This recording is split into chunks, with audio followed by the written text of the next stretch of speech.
Hello everyone, I'm Sam Fry and welcome to Technique, the podcast where we talk to artists about how they're using technology. Today I'm talking to an artist who has their own podcast. Plus we're going to focus a little bit on creativity. The good part, the bad part, and the darn right ugly. I'll tell you more after this.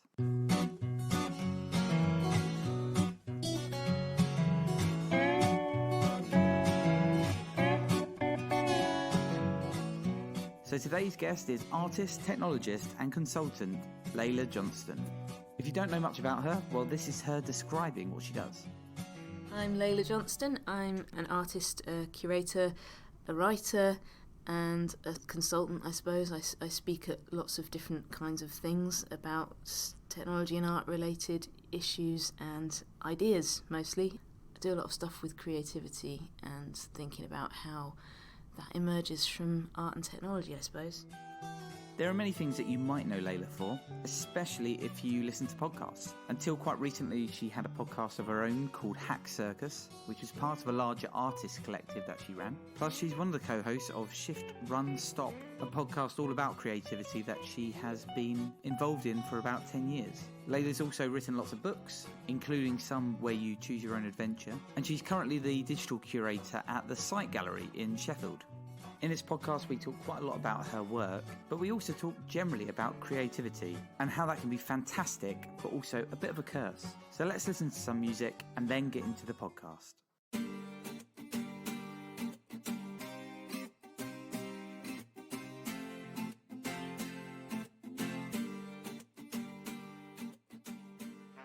One thing you didn't describe yourself as at all there was the kind of comedy side. No, I didn't mention it, yeah. But actually, I think that seems to be quite a big part of what we do. It's something I've been thinking about recently because the last couple of weeks I've been working on my website, which is, well, actually, I'll just say now because it'll be finished by the time this goes out. It's just my name.com, leilajohnston.com is now my sort of portfolio site where I've just tried to really streamline what it is that I do, I suppose. So, yeah, no, you're right, though. I think I do kind of downplay the humour stuff, and that is the main thread that has gone through everything I've done, or a lot of the stuff I've done.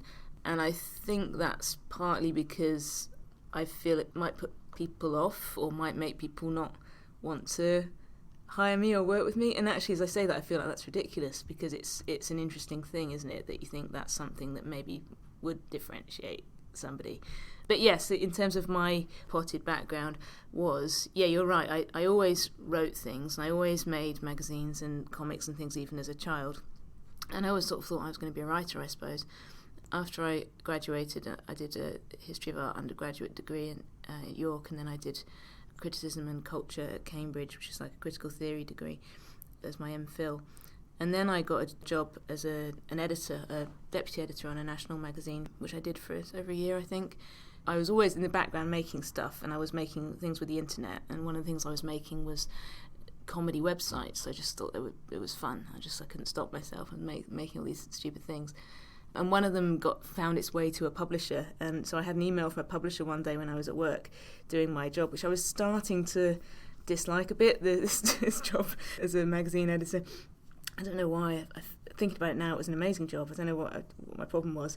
Yeah, I had this email saying, would you be interested in turning this website into a book with us? And I was just like, oh my God, yes. They ended up commissioning a few books from me, 3, I think, in the end, in total. In fact, I know. And that was great. So it was just kind of joke writing and comedy. And I thought, well, this is going to be the future. I just want to do comedy stuff. So I wrote things for Radio 4, and I worked with a few comedians and did a few things like that. This was like in the sort of 2008, 2009. And I started editing blogs for Shiny Media at the same time. So I was always doing writing and editing. And then I felt like it was amazingly frustrating trying to break through a bit with the comedy. I found it really hard and really sort of depressing after a while. So I just went for a job, and I became a copywriter at an agency in London. But again, all the time making stuff on the side and doing weird things because I couldn't. I saw this video recently about creative people. He's a lecturer and he's just like being filmed in a classroom speaking, but he's talking about creativity and how it's a curse. I think it is called the curse of creativity, this particular clip. He said it's not necessarily a good thing to be creative. It's something that you have no choice over, and you can't stop it, and it's like being a tree that can't stop growing, so you can't stop producing fruit. So if you try and contain yourself, and just kind of people always saying to me, just go and get a proper job for God's sake, stop, you're making your life so hard for yourself. But the problem is that I do just keep making stuff. I can't help it. I have an idea and I have to do it because it makes me so happy to make these things. So I've sort of sit in these jobs and become gradually bent out of shape like the awful tragic tree. So I think seeing this was happening, my boss at the agency where I was working put me and my also very creative, talented friend Duncan Goff together and said, you're now going to be the head of our labs wing of the agency. We're going to have a labs department. You're going to come up with stuff that's, arty and technical and interesting, and we're going to see if we can develop any of them as a product. So for about, half a day a week, we would just sit down and invent things, of which none ever got made. And all of them went down really badly with the team because they were so impractical and sort of artful and silly compared to, I think, what they were expecting, which was probably, soon after we both left, they invented a bouncy ball that teaches kids to program. And I thought, that's what they wanted. That was it, not the time-travelling robot idea that we had. And Duncan now works as the tech lead at the V&A Museum, so he's just, I was just holding him back. He's doing amazing things now and still doing stuff on the side as well. I escaped that job by applying for a residency in Sheffield, which was technologist in residence at the Site Gallery, which was supposed to be a sort of initiative to put technology experts, if you like, into the art world and see how the cultures influenced each other. So it's quite a kind of subtle, cultural, open-ended thing. So they literally embedded us. There were 3 pairs of technology people, and some of us didn't know each other at all. I didn't know the guy I was paired up with before we were teamed up. They just dropped us into the Site Gallery in Sheffield and said, you're properly embedded in the institution and you've got 3 months to just do whatever. And it was so much fun, and because it was just like complete freedom, just make whatever you like, see what happens, engage with the organisation. But it was quite frustrating because you realise how different the arts world is to the sort of digital world and the agency world in the sort of timescales, and the efficiency and the priorities, I suppose, are really different, which is nice because the priorities are more sensible and a bit more humane. But there were problems like the first few things that we did involve things basically like fixing the printer and the director carrying around 2 laptops all the time because one of them had no memory and the other one had no battery. So she had to have like a stack of laptops.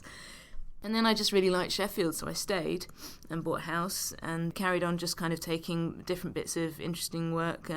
Generally things come up, people approach me and say, can you do this? Can you edit our website for a bit? Or can you make something?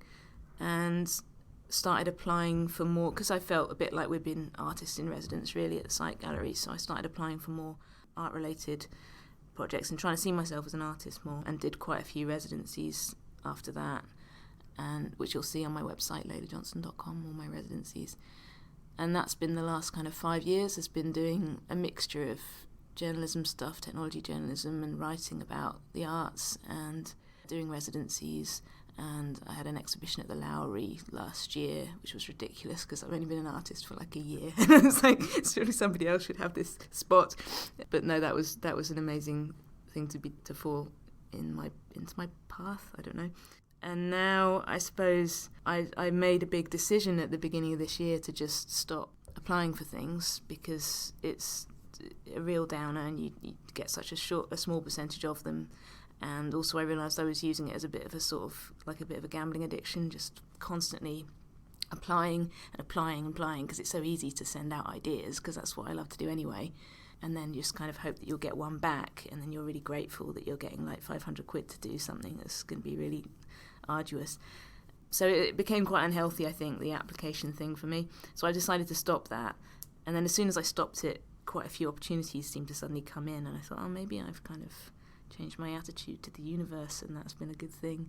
So that's where I am now, in towards the end of January now. Yeah, and I work at Site Gallery now. After 5 years after that residency, they've now hired me as their digital art curator. So I do events for them at the moment because the building's being expanded, so they've got no space. So we're just doing events and the programming now.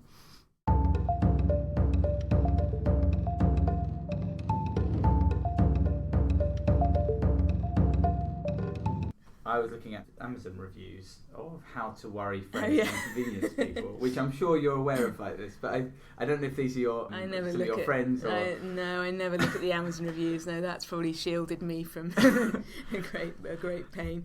But someone seems to have taken something quite literally around insulin pens, I think it was. So, that's right. Yeah. So, No, I used to. The thing is, as well, there are loads of things now that I wouldn't say and wouldn't put in pitches and wouldn't put in books that I did then. And yeah, there was a joke about an insulin pen, which I can't even remember, but yeah, it probably was offensive. And there are jokes in Enemy of Chaos which are really offensive to a lot of people, but people really liked that, and it was a kind of a geek community game book thing that it was a spoof game book. Cory Doctorow from Boing Boing really liked it, and he said it was like one of his favourite books of the year and stuff.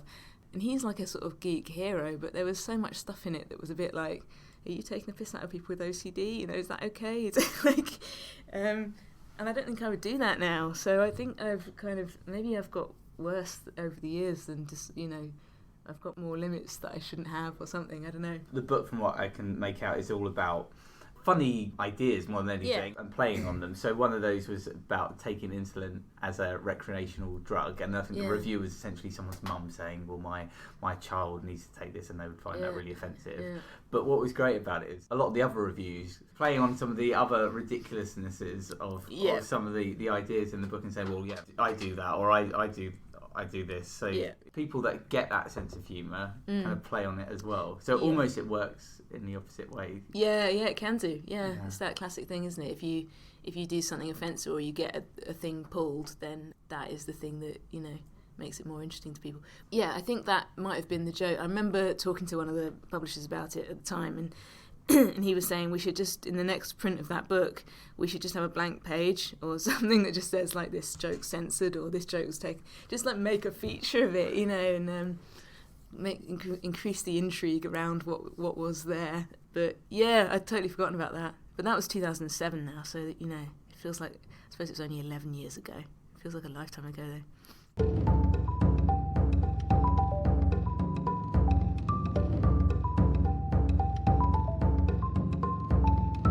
So the reason you came to Site Gallery initially and had that collaboration, was that because of the happenstance? Yes, that's right. Yeah. And then talk about that. The pair of you mentioned that we're not really artists.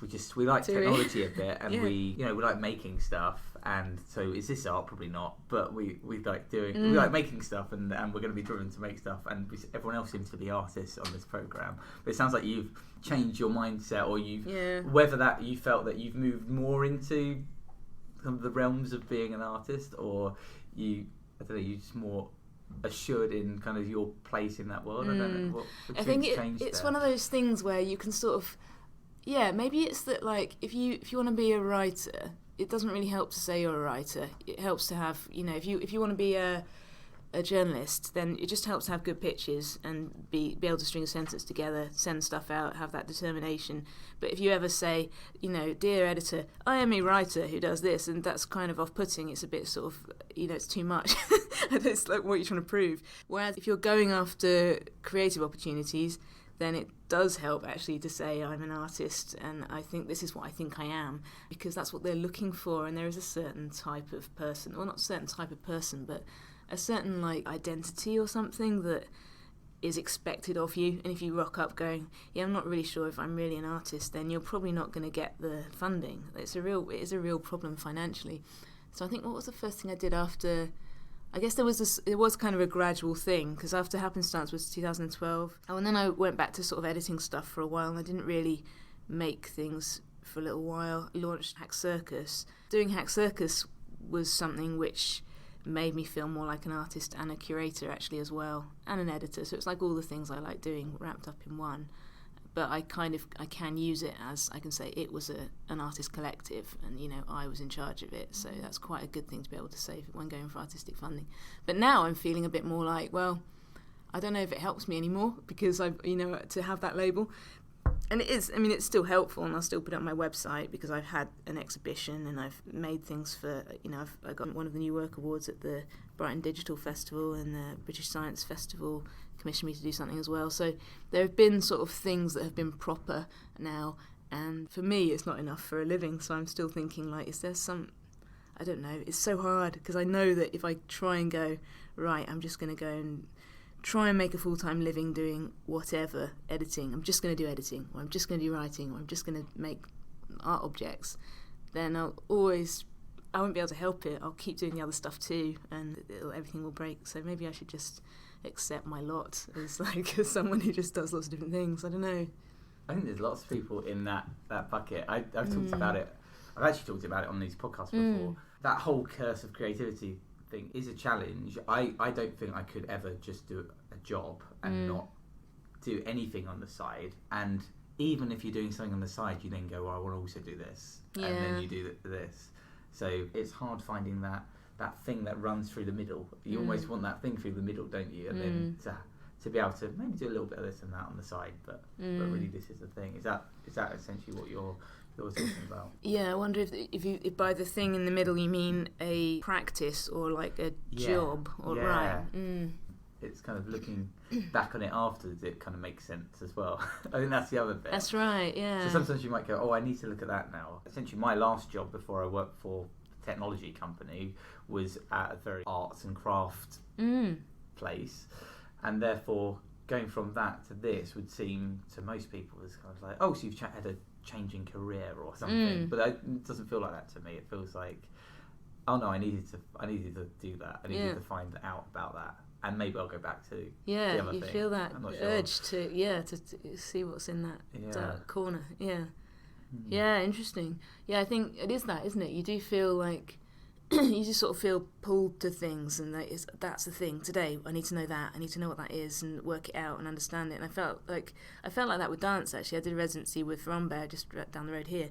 Supposed to be like the UK's contemporary dance company. They're amazing.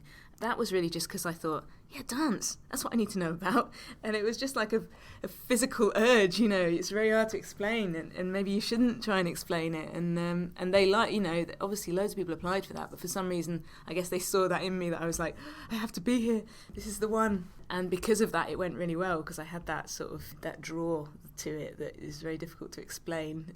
Like you say, though, with time, you kind of see the story of the way that you do things, don't you, and what your thing is that you do. And sometimes you do have to have a couple of years of working that out to see what the common threads are. And it might not be obvious to anyone along the way. And it might not be obvious to anyone until you tell them either. Sometimes you might have to go, this is what it is. This is the thing that I do. That's why it was useful making my website recently, because I put pictures of all the projects I'd done. And they were, I was like, well, they're all monsters in some way. There's a mermaid, and there's Cthulhu, the demon god of the sea, and there's, a sort of slightly monstrous 3D scan, and there was something about it that was, and there was like a sort of it was me dressed as a, one of the projects I'm doing at the moment is a residency with a former religious cult, and but it's like about AI. They want to do a thing about AI and apocalypse. I've made like a priest's stole with and a dog collar, and they're both, it's all kind of themed on apocalypse and AI, and that there's words on them that are generated by an AI using text from prophecy from the cult mixed with the science prophecy of last year's letter from the scientists that they wrote to humanity, this big letter. So it's like sort of science stuff and weird prophecy stuff mashed together by an AI that just generates sentences. So they sound like great proclamations from some sort of mystic, but then they have words like ozone and stuff in them because they're using the science stuff anyway, it's science, technology and art and people and humour, and how those things work together, and often with a dark twist. The thing I made for the British Science Festival was a booth that you get inside, and you can upload your consciousness to the digital matrix to ensure immortality. So in order to do that, you have to watch this video that puts you through all these creative challenges that are supposed to purify your consciousness. So they have to do all these weird things like puppeteering and writing poems and things while they're in this box. It's like a 10-minute experience. And then at the end, you get this printout, and it's a postcard from your digital self saying, like, thanks for uploading me, just to let you know your body will expire in 24 hours, so make yourself comfortable. And then they have to take a slip that's like one of those things that you get in a hospital, the paper thing that goes around your wrist in a hospital, and it's got sort of please move this body to whatever, printed on it, and it's all very dark. So yeah, there's definitely a thing which you find out. The more you do, you see what those things are, I suppose, and you learn about yourself, which is kind of nice.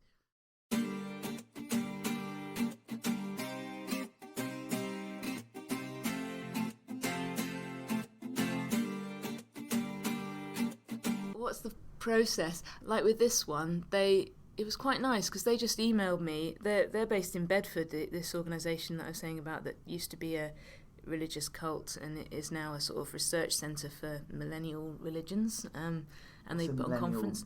Millenarian religions, okay. Which basically they think the world's going to end. I think that's all it is. I think that's what it means.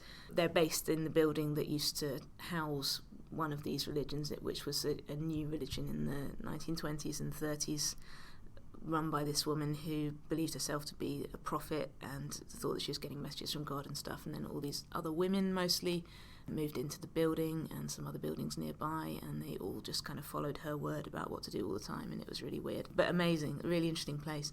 It's the Panacea Society and the Panacea Trust, so if you get to go to the Panacea Museum in Bedford anytime, I recommend it. It's really good.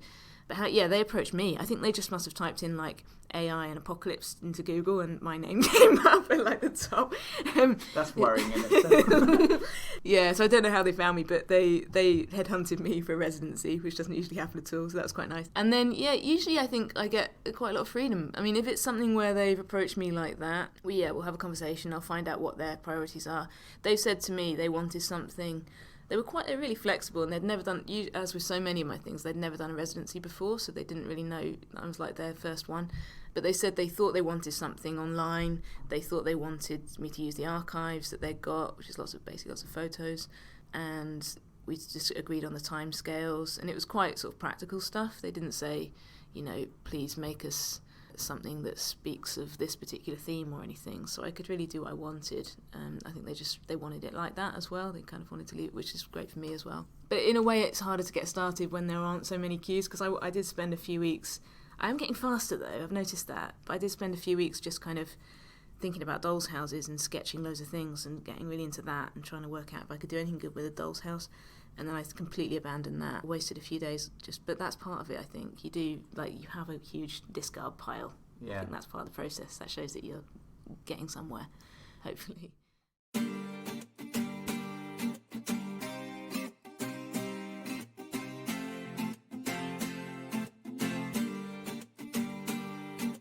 Hack Circus was a thing where I wanted to make my own magazine that was kind of funny and dark and about art and technology stuff. And when I say make my own magazine, I don't mean write it all, because people used to say, oh, did you write all these articles? It's like, that's not how a magazine works. I got lots of people I knew and people I didn't know to contribute things, and we did that quarterly for 3 years. And to tie in with those, we used to do events. So we did 6 events, I think, and 12 issues of the magazine. That was something where I thought, I know I can do some of this, but I really want a performer to be the air hostess, and I want somebody to write some stuff for this kind of alien script that's going to be surprisingly boomed into the room at an unexpected time, and I want someone to do that. And I knew that there would be people who would be up for it because they would be able to imagine it too, like I could. And that's really lovely when you can work with a group of people who all have really different skills and all converge on the same kind of vision. Because if they're good and you get on with them, then that's all you need, really. You don't need to highly direct them or anything, because they'll be able to wing it and it will be fine. That's how my shows generally have worked. But no, I've loved doing those. It's always been really good. But events are really addictive. You have to be really careful with events, because you just end up trying to overcommit and do far too many because they're so much fun. One thing I often struggle with is describing what I do and what I'm interested in. In talking to Leila, it seemed like sometimes she has some of the same struggles. How do you put a name on this thing that sits between art and technology? And how can you even name a thing if your interests are continually shifting? So I decided to ask Leila a little bit about that. Sort of hits the nail on the head. Like that is a problem for me, because I'm so uninterested in containing things, I suppose. In a way I am, because I'm quite category focused and I like, I say I've always made magazines because I think magazines are an amazing way of categorizing information, that just exist. You accept that all those things exist together, and they don't always have a consistent tone, and they're not always part of the same Uber plan or anything. But because they're all between those 2 pages, you take it and go, that's that kind of thing. I get it. And people are very forgiving of that, which is really nice. And it's the same with things like variety shows. I mean, if you go and see a live, amazing piece of entertainment, and there's loads of different weird stuff that has a sort of underlying... I mean, Helen Arney does a great thing called An Evening of Unnecessary Detail. It's an enormous range of different things, but you just know it's the people that they know and they like, who they think are good, and that's enough. But for some people, that's not enough, and they do want to understand that it's a bit like something else, or that they want to have some sort of rule that means that they understand straight away that's not that sort of thing, and that is that sort of thing. And I realised that people didn't get that rule because they would email me and say, oh, would this be a kind of Hack Circus thing? And it absolutely wouldn't. Even though it was art and technology, or it was a science project that involved art or something, I'd be looking at it and go, no, of course not. What's wrong with you? It's so obvious to me what this kind of thing is. And it was obvious to, I think, quite a few of the contributors. They got the same kind of sense of what it was. Psychologically, I think it was a bit of that kind of heavily burdened with fruit tree thing of trying to find somewhere to put all those things that I wanted to make, and finding a magazine and a show is a good place to put those things. But I think the podcast was difficult because I ended up wanting to make it about creativity, and I think that works if you consider the rest of the project to be about creativity, which is a bit more of a psychological thing in a way than the magazine's a bit of a show and the shows are a show, and psychological is a bit more of an introspective thing. But then I did find people who were like show people anyway, I suppose, for the podcast, who were quite starry and in different ways, whether they were like really inspiring innovators or really inspiring performers who knew about magic or improv or whatever. There's something about them that I felt they all had in common. And I would never just do interviews just to fill the spots, if you see what I mean. Just kind of go, oh, well, I've got this schedule, so I've got to get these people in. Like, that's the opposite of how I work, I think. But yeah, so Hack Circus finished last January, and we did 12, and I always said I'll do 12 unless a miracle happens, because I was self-funding it all as well. But it broke even. Amazingly, it broke even. And so I came out feeling quite good about it. And then Site Gallery in Sheffield offered me this curator job because they were such fans of the magazine and the shows, and they loved it. So they were like, we want you to do something like this for us. And I was kind of not sure that would work, but I can do you a show or an event series or something.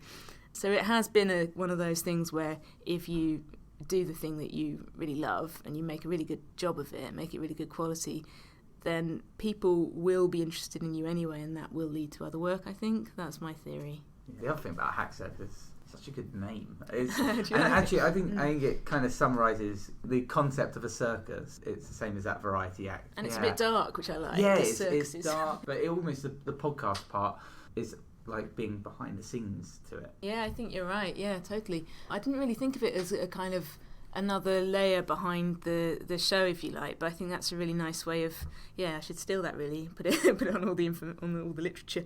The strapline for the podcast was behind the scenes of creativity, which I sort of realised it was about, and I think I decided, because I hate the winter, and I'm a bit bereft this winter because I don't have anything to do specifically other than real work.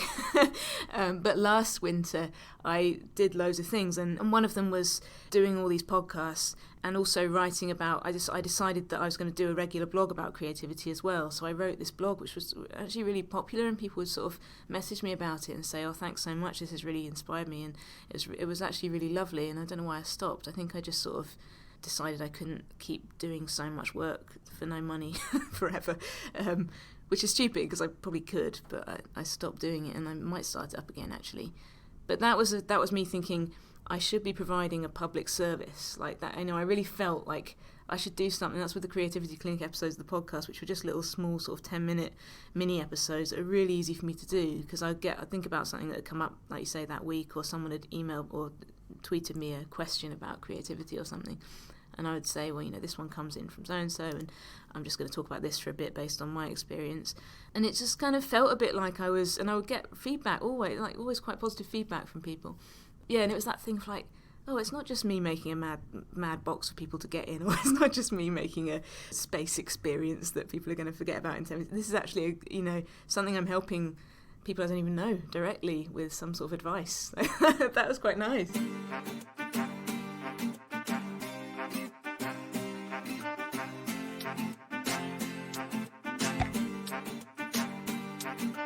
That's not the only podcast that you do or have done. Shift Run Stop is the other one, which I guess is longer running. I listened to your Christmas podcast. Oh yeah. Which I really liked because it was just a chat. And actually, because I was coming in quite fresh to that, it still was quite nice to listen to. And do you see yourself doing more of those podcasts in future? You mentioned you might end up doing stuff with the Site Gallery potentially. Oh yeah, no, we've got that's now definitely on the cards. Yeah, so I'm going to be making podcasts to go with the events that I'm doing for them, which will be a little bit like the Hack Circus ones, like a chat with the speakers, and they are in that sort of area again, like people from art and technology worlds doing interesting things. So we'll do a chat and then we'll go and do the live show probably straight after the chat. Yeah, no, I love doing podcasts. I'd like to do more. I was talking, I met a load of people, loads of friends yesterday. They were all like, yeah, let's do a podcast together. God, how many more can I do? But I did record 2 yesterday as well, which was another episode of Shift Run Stop, which is, as you mentioned, this long-running one I've done with Rue for started in 2009, so almost 10 years in, and we will have at least 2 episodes that will go up this year. Sometimes we only get 1 up a year now. We used to do them every week, which is insane, and we always had a guest, and they were always a really good guest, like an amazing head of a company or a celebrity science presenter or something, and because he worked at the BBC, so we used to find loads of great people. But we haven't had a guest for a while, except yesterday we recorded one with a brilliant guest. So if you're interested in this show, based on just knowing nothing about it, it's shiftrunstop.co.uk, shiftrunstop.co.uk, and probably by the time you hear this, the new one will be up with the guest. But yeah, I love it, and I love doing podcasts because, as you know, it's a great way to really meet people in a different way, and then those people often become like long-term collaborators or people that you end up doing more things with, I found. I think everybody I meet, a lot of people I'm meeting over these 2 days in London, I originally met by interviewing them for a podcast, which is crazy when you think about it. But the reason I invited them to interview because I wanted to meet them anyway, and I thought I'll never get to meet them otherwise, or it'll be weird to just say come and see me for a chat, person like you've never met before. So it's a lovely way to meet people. If you're interested in people, I would recommend making them. Yeah, I'd like to do more. I still have to do a few more Hack Circuses, I think, because I promised I'd do 50, and I feel like I've stopped at 45, so I've got a bit of a guilt thing about that. So I need to do a few more of those, and then maybe I have been talking to a friend about maybe doing something like a podcast that's doing some comedy stuff, so we can actually start writing some jokes again and stuff. So yeah, there are things that will probably happen.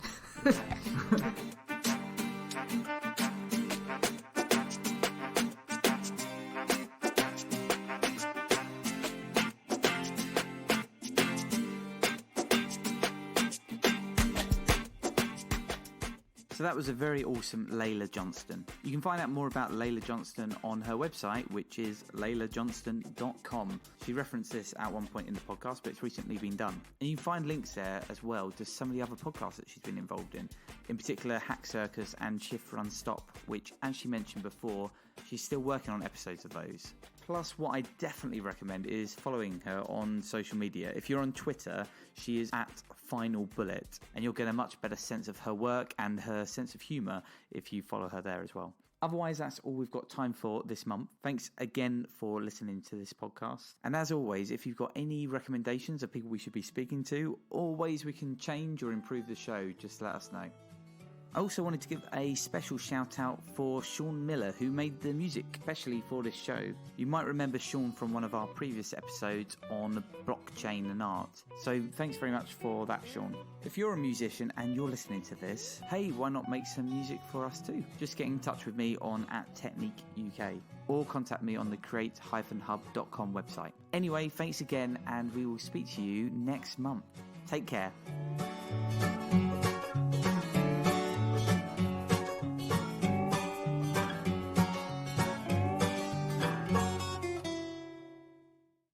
Yes, we got another recording after the recording, but it's for a good cause. As I mentioned in the last episode, we are very proud to support the Lumen Prize, which is the largest digital art prize for artists in the world. It's now open for entries this year, so if you're a digital artist listening to this, why not enter? Here's Carla from the Lumen Prize telling you a little bit more about it to end the show.